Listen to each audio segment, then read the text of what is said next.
All right, so really quick, I'm gonna talk about.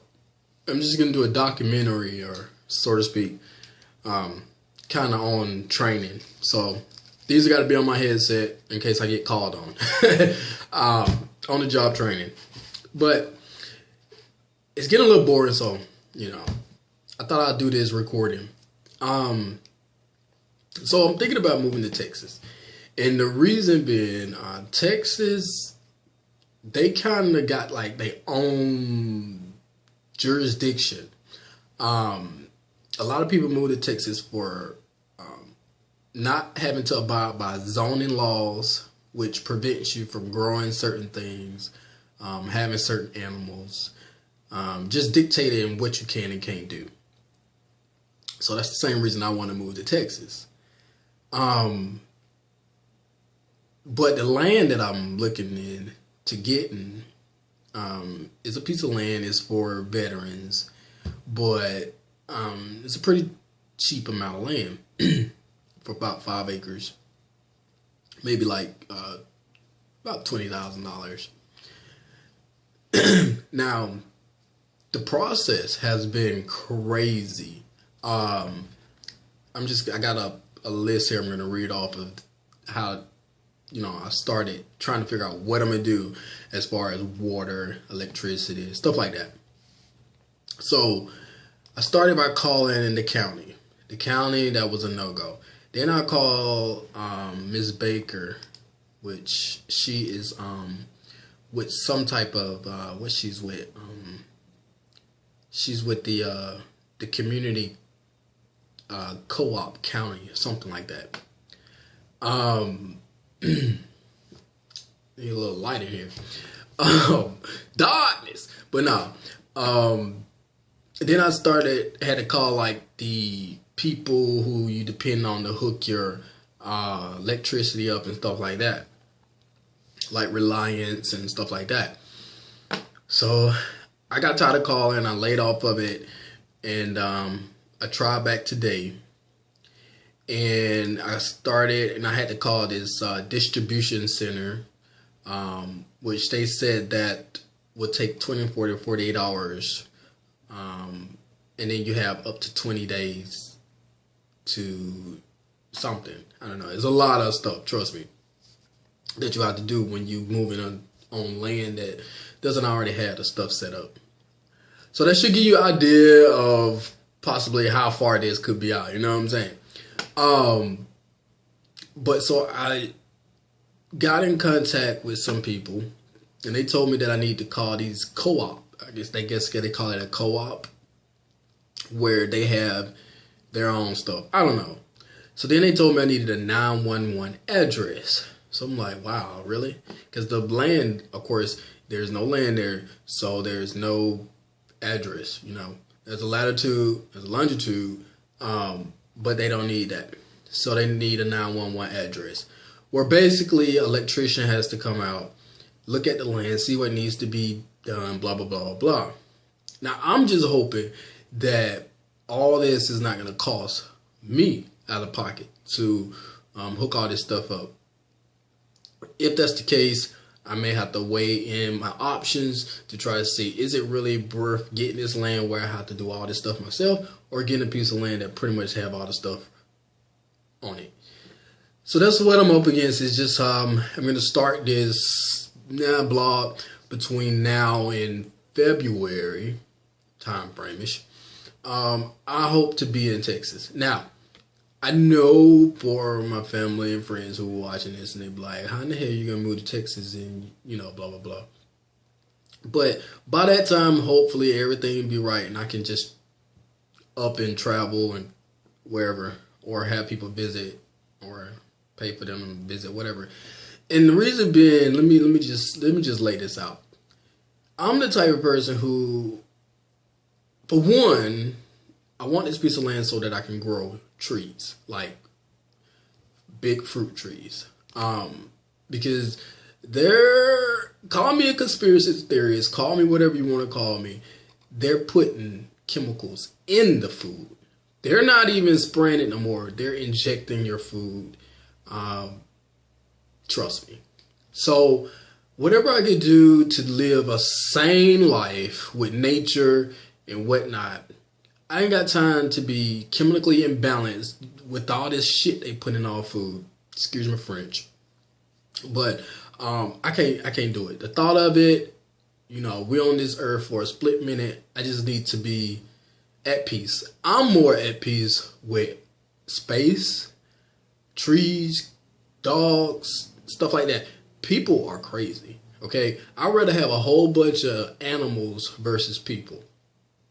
And I'm good survival on my own. I'm a good survivalist. So I like stuff like that.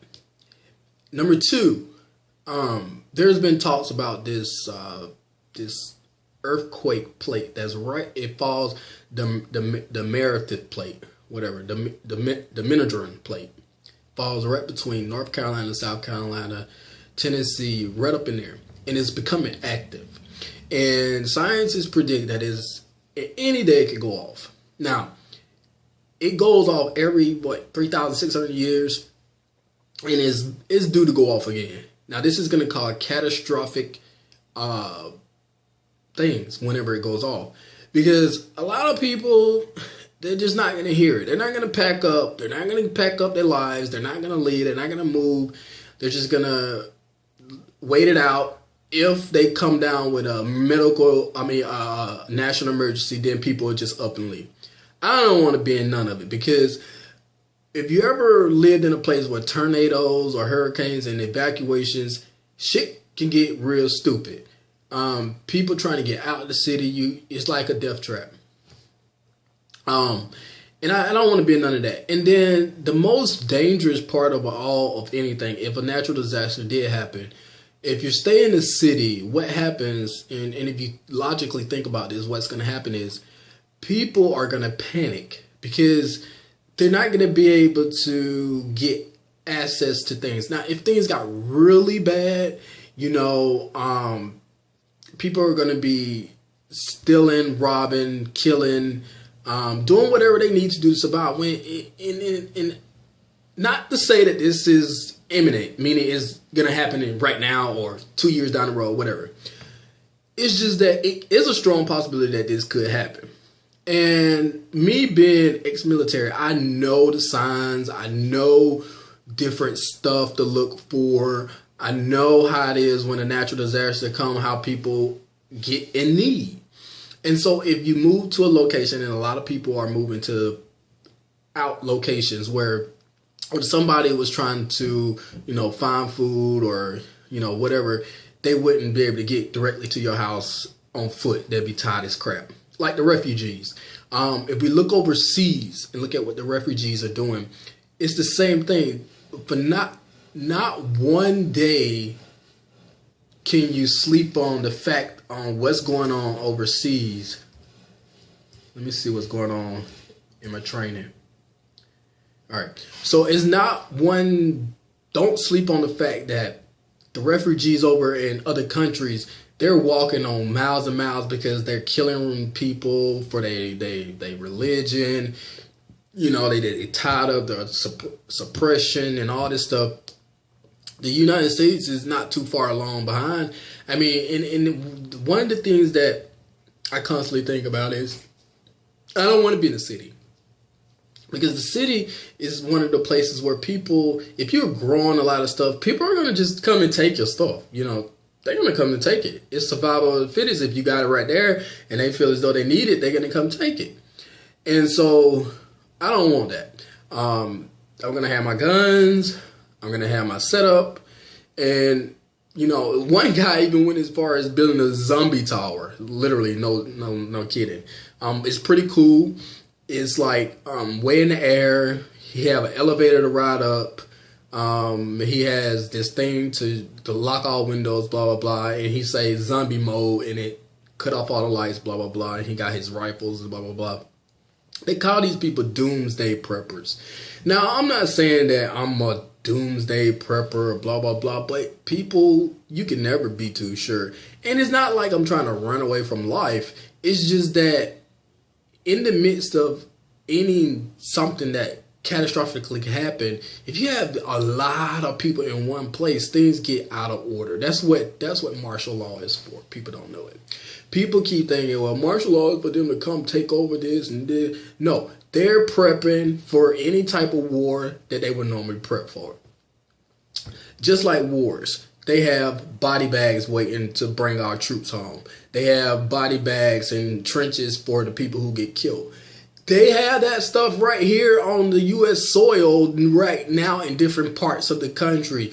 North Carolina, Georgia, they have all these FEMA camps for a reason. It's not that Americans, you got to look at, the whole main goal for them is to preparation. They prepare for the aftermath versus prepare for prevention. So if something happened, they need these readily available things to get humans out of the way from being stacked up. That's scary, but it's not impossible. I've seen shit. So that's another reason I'm going on to the great land of Texas. If it requires me to closest to this crazy election, if crazy Trump get in office, I'm skipping right the fuck over Texas, and I'm going overseas somewhere. No lie. I mean, that's all hands down. I would drop everything and I would start anew, and I will go overseas or something like that. So yeah, that's what just my whole background of moving to the great land of Texas, and I think I didn't mention this, but I think they don't have zoning laws. So say for instance, if I wanted to build a house, I don't want the American dream. The American dream is you get a 15-year mortgage or a 30-year mortgage. And if you don't get that when you're younger, you're going to be like 60-something years old. And by that time, shit sucks. I mean, I know 60 is not old, but by that time, you're working to pay off a mortgage. So I'm going to do like the smart people in the tiny house movement, which is the houses are not even freaking that tiny. They're just suitable for reality. If you don't have 20 kids, 5, 6 kids. But, you can get one for like less than $10,000, $15,000 and you don't have to pay rent for no more. Think about this. A person who's paying rent, almost in the thousands, $800 a month for like 9 months. They could have bought them a whole tiny house and they don't have to pay rent for the rest of their life. So, I mean, a lot of people they're jumping and live the American dream, pay rent for the rest of their life, 30 years, 15 years, this, that, and the third. Most people who live well in these communities, this, that, and the third, they have inheritance. So they had to have people who pass down houses so that they're okay. They're not paying rent. This is where the red line comes in from, the gap of income gap, this is how, non-whites got the down hand from the people who are whites. Not to bring race into this, it's what happened. They incurred all this wealth while the years of slavery happened. So it's called red line. And that's how they always tell us that we're lazy, this, that, and third, but they don't see the struggles on how we got there and how we're trying to build up over all of them years and generations. If they go back, they can see where their generations are. That's neither here nor there. No, I'm not a racist. I'm just stating the facts.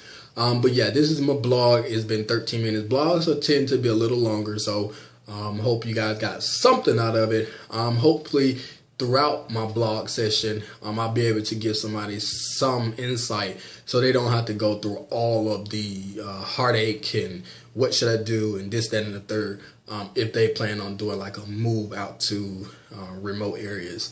So yeah, that's been my blog. I guess I titled this Strategic Relocation. If you ever follow people on YouTube, they always talk about strategic relocation, and it's for a good reason. So thanks for watching, and stay tuned for more videos.